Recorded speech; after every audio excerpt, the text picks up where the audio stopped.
Jamaah,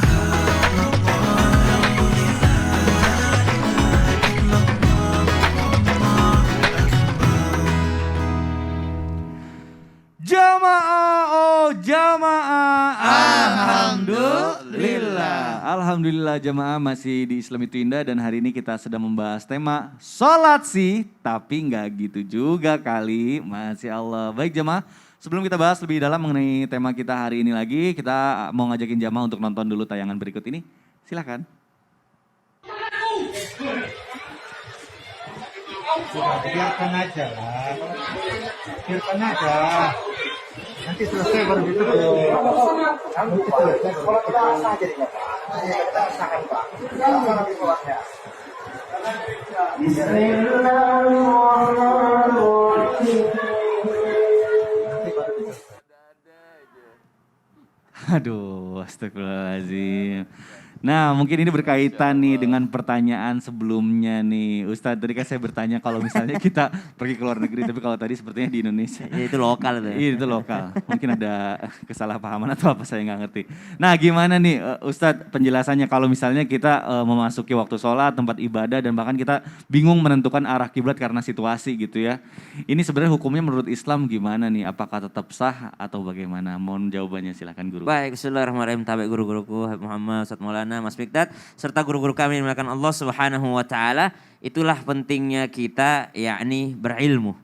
Maka para guru kami mengingatkan bahwasanya ternyata ada riwayat mengatakan sholat 2 rakaatnya orang yang berilmu itu lebih baik daripada lebih banyak rakaatnya orang yang tidak berilmu. Bahkan tidurnya orang yang berilmu itu lebih berpahala dibandingkan sholatnya orang yang tidak berilmu.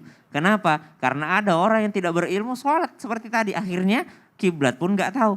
Orang semua menghadap sana. Jadi masalah ya? Ya subhanallah. Makanya salah satu syarat sahnya sholat itu adalah akil. Tapi mudah-mudahan dia akil ya tadi. Iya makanya. Mudah-mudahan gitu syarat dong. sahnya sholat adalah akil, berakal dulu. Betul. Ya berakal pun belum cukup kalau belum berilmu. Dia tahu dia mana rukunnya, mana syarat sah sholat. Ternyata mau sholat pun gak langsung serta-merta sholat. Siapin dulu pakaian yang bersih daripada najis. Kemudian siapin tempat yang bersih daripada najis. Kemudian siapkan diri yang bersih daripada najis dan hadas. Makanya ada mandi besar, kemudian ada berwudu. Gak serta-merta orang sholat Allahu Akbar terus ikut-ikutan. Tidak, tapi mereka harus tahu ilmunya. Kenapa? Karena termasuk di antara sah tidaknya sholat tersebut. Nah sekarang kita keluar negeri misalnya, keluar kampung kita lah, keluar kampung kita yang Betul. mana di daerah tersebut kita nggak tahu bahwa kiblatnya tuh arah mana gitu. Betul. Ya mungkin ya, anggaplah ini tayangannya tahun 98 belum ada aplikasi. Belum ada anggaplah internet, ya. ya. Kalau sekarang kan ada aplikasi, kita langsung cari aja gitu ya. Betul, betul, Boleh betul. kita melihat daripada aplikasi arah kiblat yang insya Allah kita yakini itu adalah bahwa itu adalah benar arah kiblat. Itulah kenapa ulama kita mengajarkan ketika niat itu adalah kalimat mustaqbilal qiblati. Ya, usolli fardal maghribi 3 raka'atin mustaqbilal qiblati. Saya niat sholat, saya sholat karena Allah 3 rakaat maghrib menghadap kiblat. Kenapa ada kata menghadap kiblat? Karena bisa jadi agak miring sedikit kita. Enggak pas kita menghadap kiblatnya. Maka dalam niat sudah berniat, ya Allah saya berharap ini sholatku benar-benar menghadap kiblat. Gitu. Maka itu yang pertama solusinya. Yang kedua, bahkan waktu sholat kita enggak tahu. Nah insya Allah mudah-mudahan semua sudah bisa menggunakan smartphone-nya ataupun informasi yang ada, maka harus bertanya gitu. Kalau di luar negeri kan enggak mendengarkan suara azan ini. Makanya alhamdulillah akhir-akhir ini sedang marak dibicarakan pengaturan speaker masjid ini. Betul. Mudah-mudahan benar-benar menjadi sarana informasi untuk kita supaya kita tahu bahwa udah masuk waktu sholat. Orang tua kita yang enggak pakai aplikasi dia tahu waktu sholat itu sudah masuk melalui toa-toa masjid tadi atau speaker-speaker masjid yang aktif. Walaupun mungkin ada sebahagian yang memang sedikit mengganggu sekitar, namun kita tidak membahas itu. Mudah-mudahan ini menjadi pengingat sholat untuk kita. Amin, amin. Kemudian Betul. kita bahagialah hidup di Indonesia yang banyak suara azan ini. Betul. Kemudian tempat ibadah sekarang masalahnya. Tempat ibadah di mana semua tanah ini, muka bumi ini adalah tempat sholat. Boleh dijadikan tempat sholat kecuali toilet dan juga di atas kuburan. Maka subhanallah Allah subhanahu wa ta'ala memudahkan kita semua untuk sholat. Nah sekarang kira-kira Misdad, udah sholat nih Iya. daerah baru. Ternyata dia asal kiblat nih. Nah, Asal kiblat. Lalu selesai sholatnya ada ingetin, Pak tadi sholatnya salah kiblat Pak. iya. Maka diulangi apa enggak? Maka dia mengulangi sholatnya karena masih ada waktu sholat. Kalau masih ada waktu. Mengulangi sholatnya karena dia tahu yakni kiblatnya akhirnya. Kecuali sampai dia pulang dia nggak tahu, maka sah-sah saja sholatnya pada saat itu. Wallahu ta'ala alam. Ustazah mohon maaf dijawab singkat nih. Sebenarnya terus kalau misalnya kita sholat ternyata mohon maaf ini kita harus terpaksa nih sholat di tempat Terpaksa. ibadah di tempat ibadah agama lain, ini bagaimana hukumnya? Boleh nggak dijawab singkat aja? Imam Abu Hanifah masuk itu makruh. Makruh ya? Iya, Baik. makruh. Kemudian imam-imam yang lain sebahagian besar imam mengatakan boleh-boleh saja. Sebagian kecil daripada mazhab Syafi'i mengatakan boleh-boleh saja masuk ke dalam gereja, bahkan sholat di dalamnya pun tak Baik. mengapa dengan syarat menutup, mohon maaf, patung-patung, Baik, lukisan-lukisan baik, baik. menutupnya. Baik, baik. Ya, baik. gitu. Waduh, Masya Allah. Terima kasih Ustaz yang Siap. penjelasannya. Mudah-mudahan nih mewakili pertanyaan jamaah juga nih. Baik, selanjutnya saya mau ke Ustadz Maulana. Iya. Ustadz, izin bertanya nih. Iya. Ustadz, ini nih karena sekarang juga mohon maaf ya lagi musim pandemi gitu Pandemi. ya, corona gitu ya. Ini banyak nih, mohon maaf jamaah juga ya yang mempertanyakan ini. Kalau misalnya kita sedang sakit, ya memang diperbolehkan untuk melakukan sholat di atas kasur. Tapi sebetulnya bagaimana hukumnya nih jika kita sholat di atas kasur bagi orang yang sedang sakit, sedangkan posisi kasurnya itu tidak menghadap ke kiblat Iya. gitu. Dan juga tidak memungkinkan untuk diarahkan ke kiblat. Nah itu hukumnya bagaimana nih? Catatannya tidak memungkinkan. Tidak kan? memungkinkan Kalau ya gitu. memungkinkan, arahkan. Diarahkan. Iya. Nah mungkin boleh dijawab lebih Iya, jelas lagi baik. guru, silakan. Izin Habib, izin Ustaz. Bismillahirrahmanirrahim. Membicarakan tentang salat di atas kasur. Ingat, bagi orang sakit. Kalau Anda tidak sakit, ngapain salat di atas kasur? Betul, ngapain? Ngapain juga. Jadi yang boleh adalah karena ada uzurnya, ada penyebabnya. Tapi yang diperbolehkan syariat dalam hal ini gimana nih? Boleh nggak? Jawabannya boleh kalau ada uzur. Dan dipastikan tempatnya harus suci. Suci. Baik. Karena syarat sahnya adalah syarat sahnya salat adalah salah satunya adalah suci. Badan, pakaian dan tempatnya. Baik. Jadi harus dipastikan suci. Dan kalau gitu, mohon maaf, pada posisi ini dibaiknya di lapisan atasnya disuciin. Contoh kalau kita salat di lapangan ini Iya. perumpamaan ini, salat di lapangan. Ini kan rumputnya kan kita tidak ngerti. Betul. Maka dikasih dulu di atasnya apa? Kertas koran, Baik. terus disimpankan sejadah di Baru atasnya. sejadah di atas korannya. Supaya lebih aman. Baik. Kemudian ditanyain posisi kiblatnya gimana? Kalau masih bisa digeser, digeser. Tadi sudah dijelaskan arahnya kiblat, menghadap arahnya kiblat di mana posisinya. Tapi dalam posisi hal ini, mohon izin, ini pas banget nih kayak Gimana? kasur Gimana? ya. Iya, Jadi silakan Mikdad. saya duduk sini ya. Pertanyaannya Mikdad kan punya sama kan? Iya ya ngapain Di saya situ aja pindah ke ngapain situ. Nah, pindah. Ustadz Maulana mancing-mancing juga kadang. Saya kenapa nurut lagi. Pagi-pagi. Dibikin bingung saya. Jadi kalau masih Nih. bisa diarahkan, Baik. arahkan. Tapi kalau memang tidak bisa, ya diposisikan seperti ini. Maka Atau ada orangnya namanya yang bergeser. Yang Ya. mengarah kiblat itu ya, berarti menghadap kepalanya. yang lebih cenderung. Yang lebih cenderung, baik. Lebih cenderung mendekati. Nah, dalam posisi ini sesuaikanlah kemampuan. La yukallifullahu nafsan illa usaha. Sesuai kemampuannya. Baik. Itu contoh Saya di bawah aja kali ya Ustadz. Ja- Gak apa-apa, Iya. nggak apa-apa. Misalnya kasur di sini. Coba. Kiblatnya misalnya ke arah mana nih? Biar lebih jelas, mohon maaf. Innalillahi wa Aduh, inna Habib ilaihi jangan. Allahu. Baik, misalnya begini posisinya. Nah, kiblatnya misalnya ke arah mana Ustadz? Ke sana ya? Waduh, dikasih yang nyaman Wih, Masya nih. Allah, luar Dikasih yang biasa ini. nyaman. Posisi tidurnya, Baik. usahain pertama. Ya. Mohon izin, ini diangkat. Diangkat Ya. Jadi begini, diarahkan. diarahkan. Wajahnya. Jadi kiblatnya Jadi- di sebelah sana ya nih. Ya. Baik. Oke. Dan kalau memang bisa, ternyata di sana, mohon izin, Ya. diarahkannya diposisikan. Kan tidak bisa salat berdiri, duduk. Betul. Tidak bisa duduk, baring. Baring. Tidak bisa baring, baru terlentang. Baik. Ya. Jadi arahkan. Dan kalau tidak bisa semuanya, Iya, ini maka udah. jari. Oh jari. Jarinya, ya yang posisikan. Tidak bisa lagi, barulah kelopak mata. Karena Kelopak perintah sholat ini disesuaikan dengan kondisinya. Baik, Sekali baik, lagi, baik. disesuaikan dengan kondisi Kondisinya. orang yang akan sholat itu. Baik. Karena ingat, sholat itu tidak ada alasan orang tidak sholat. Baik, baik. Sekali lagi, tidak ada alasan. Anda di perjalanan bisa jamak takdim qasar.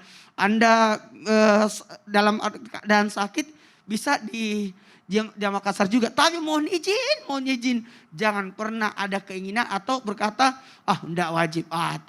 Hati-hati karena ini bisa membahayakan diri kita. Dan kalau nggak mata nggak bisa dalam hati. Ya, Dalam dalam hati ya? hati. Oh, Jadi baik. tangan, jari, mata, Allah, Assalamualaikum warahmatullahi. Kalau tidak baru hati. Ya Kalau nggak bisa Allah. juga dalam hati, berarti sudah mati. Iya kan berarti kalau Iya, iya. duduk begini gak bisa berarti kita Ya, udah boleh boleh begini. Tapi kalau nggak bisa pakai duduk, jari baring, ya. iya. Terus pakai kelopak mata, kalau nggak bisa pakai hati, kalau nggak bisa pakai hati. Ya innalillah. Masya Allah. Jadi baik, baik. aman diposisikan karena dalam keadaan darurat. Baik, Iya. aduh Masya Allah jelas banget nih kalau dipraktekin Ustadz. Terima kasih Ustadz, Masya Allah. Ini karena Kayaknya banyak banget nyaman nih. di situ. Iya tadi. Kayaknya nyaman. Aduh tapi jangan terlalu nyaman bahaya. Masya Allah terima kasih Ustadz Maulana penjelasannya jelas sekali. Mudah-mudahan juga ini mewakili pertanyaan. Mohon maaf yang sedang sakit mudah-mudahan segera disembuhkan. Nah jamaah ini luar biasa nih. Dari tadi banyak banget nih pertanyaan yang sudah masuk ke sosial media Islam itu Indah. Kayaknya jamaah udah gak sabar nih pertanyaan pengen dijawab sama guru-guru kita. Makanya sekarang langsung aja kita masuk ke segmen Tanya Dong Ustadz. Kami semua tanya dong Ustadz. Masya Allah sudah ada pertanyaan yang dipilihkan oleh tim Islam itu Indah. Ini dari Instagram @jessie_rosalina. Assalamualaikum, waalaikumsalam warahmatullahi wabarakatuh. Ustadz atau Ustazah izin bertanya. Saya kalau kerja sampai sore atau sampai maghrib baru pulang dan sholat asar dan maghrib di tempat kerja. Tapi saya suka ngerasa nggak nyaman dan nggak pede sholatnya. Soalnya apa yang saya pakai ngerasa kotor apalagi bagian dalam. Apa ya hukumnya dan bagaimana baiknya ya Ustadz, Ustazah, jazakillah. Oh baik, pertanyaan bagus sekali. Mungkin bisa dijawab melalui tausiah oleh guru kita Habib Muhammad. Silakan Guru. Baik, izin semuanya Ustadz Syam, Ustadz Maulana, Mas Mikdad. Bismillahirrahmanirrahim. Sholat ini hukumnya wajib, bukan jadi alasan bagian dalam kita celana itu atau merasa kotor dan merasa najis sehingga mencegah diri kita untuk melakukan sholat atau merasa ragu atau merasa tidak nyaman. Sebenarnya gampang saja. Pertama misalnya misalnya di tempat kerjaan kita itu kan pasti ada toiletnya. Nggak mungkin tidak ada toiletnya. Kalau kita merasa tidak nyaman, pastikan kita bawanya double. Ats-tsawab ala qadri ta'ab. Artinya pahala itu akan menjadi bertambah, menjadi double dilihat capeknya dia. Ketika dia capek dari rumah, dia harus setiap hari bawa double, misalnya bukan double baju ya. Misalnya double lah bagian dalam itu, Bagian dalaman dalamnya, itu baik. double dia bawa untuk dia ganti ketika sholat. Kan nggak mungkin juga setiap waktu dia ganti. Ketika waktu-waktu yang dia tidak nyaman saja, dia bisa ganti, kemudian dia sholat. Jadi dia tidak meninggalkan sholat, mau sholatnya di rumah, misal ditakhirkan, itu tidak diperbolehkan. Jadi tata caranya supaya dia lebih nyaman untuk melakukan itu, maka dia harus ke toilet dulu, dia istinja, dibersihkan, nadhafa, kemudian dia bisa gantikan celana tersebut supaya menjadi nyaman dan menjadi baik. Dan sah sholatnya, itu yang pertama. Dan kalau hanya merasa tidak nyaman, kita juga harus yakin nih. Kalau merasa tidak nyaman ini berbeda. Ada kotor, ada najis. Enggak semua yang kotor itu artinya misalnya cuma merasa keringat-keringat saja misalnya. Ya, atau betul. merasa keringat-keringat saja itu kan bukan najis. Maka dia sah sholatnya, tidak butuh keraguan dan tidak harus syak. Baik. Sholat dia tidak masalah. Kenapa? Karena yang keluar hanya keringat saja. Merasa tidak nyaman dengan keringat. Sudah habis kerja, misalnya habis nyapu-nyapu misalnya di kerjaan. Kemudian merasa keringetan. Kemudian dia merasa mau sholat tidak nyaman. Merasa itu najis. Tidak. Silakan sholat. Kenapa? Hanya keringat dan keringat itu tidak najis. Kecuali dia yakin keluar sesuatu yang bikin najis dan bikin tidak sah juga sholat. Seperti itu. Bib, kan kadang-kala pakai celana panjang. Terus maaf Pip, lagi buang air kecil. Takutnya ada buang air kepercikan. Makanya bagaimana caranya menghindari percikan? Pertama, Ketika buang buang air air kecil. kecilnya Betul, betul, duduk. Duduk. Itu pertama, atau jongkok. Kedua, mungkin kalau tidak memungkinkan jongkok, celananya dia Diangkat. tarik ke atas. Oh, celana ditarik ke atas. Diangkat ke atas, kemudian silahkan, kemudian dia bersihkan. Kemudian untuk menghilangkan keraguan-raguan dalam ilmu fikih, ketika dia sudah istinja, celananya sudah diangkat, untuk menghilangkan keraguan, habis buang air kecil, dia percik-percikan air. Oh. Ya, itu untuk menghilangkan keraguan. Jadi pas kalau mau sholat, loh basah apa tadi? Oh, saya percikan air. Untuk menghilangkan keraguan. Tapi pertama dia sudah yakin dia membersihkan tersebut. Dia sudah istinja, menghilangkan keraguan, kemudian dia percikan. Itu yang pertama. Dan yang terakhir, misal kita lagi berjalan, misal di suatu pasar, kemudian buang air kecil. Ya, Dia yakin dia tertetes dengan sesuatu yang najis. Kemudian masuk waktu. Ketika masuk waktu dia kan harus sholat. Iya, betul. Maka tidak mungkin lagi dia harus bersihkan, nggak ada lagi buat penggantinya. Silahkan dia sholat, lihtiramil waktu, untuk menghormati waktu, kemudian dia pulang. Apabila dia pulang masih ada waktu sholat tersebut, dia ulang sholatnya. Tapi kalau sampai rumah sudah keluar waktu sholatnya, maka dia qadha, dia punya sholat. Aduh. Jadi semua ada tata caranya. Baik, Masya Allah jawaban yang luar biasa. Ini sebenarnya pertanyaan dari diri saya sendiri nih, alhamdulillah hari ini terjawab. Habib mohon izin nih, masih ada pertanyaan sedikit lagi nih Habib. Setiap kita sholat itu kan kita disarankan untuk membaca surat-surat pendek. Tapi mohon maaf nih Habib, ternyata masih ada juga yang belum mengetahui hal-hal apa aja sih yang memang disunnahkan dalam sholat. Hal-hal yang disunnahkan dalam sholat, Betul. sebagian ulama mengatakan ada yang 500 sunnah. Mau dipraktekkan banyak. sekarang? Weh, Mau 500 dipraktekkan sunnah? sekarang? Iya. Bib, mohon maaf Bib, kalau 500 kayaknya waktunya Insya kurang Allah. Bib, Praktekin durasinya jangan Bib. sekarang. Bib, jangan Bib, kalau 500, aduh, Waduh. kayaknya waktunya nggak cukup di Bib. Ya itu dia, kalau sekarang 500 sunnah mau gimana praktekinnya. Ya, Jadi kan gimana saya dong? kaget juga ternyata ada 500. Nah pokoknya jamaah mending sekarang siapin aja catatannya. Betul. Nanti insya Allah akan dijelasin nih sama Insya Habib Allah. nih ya. Tetap di Islam itu indah. Jamaah, oh jamaah. jamaah. Alhamdulillah. Waduh. Bib banyak Habib. banget ternyata ya Bib.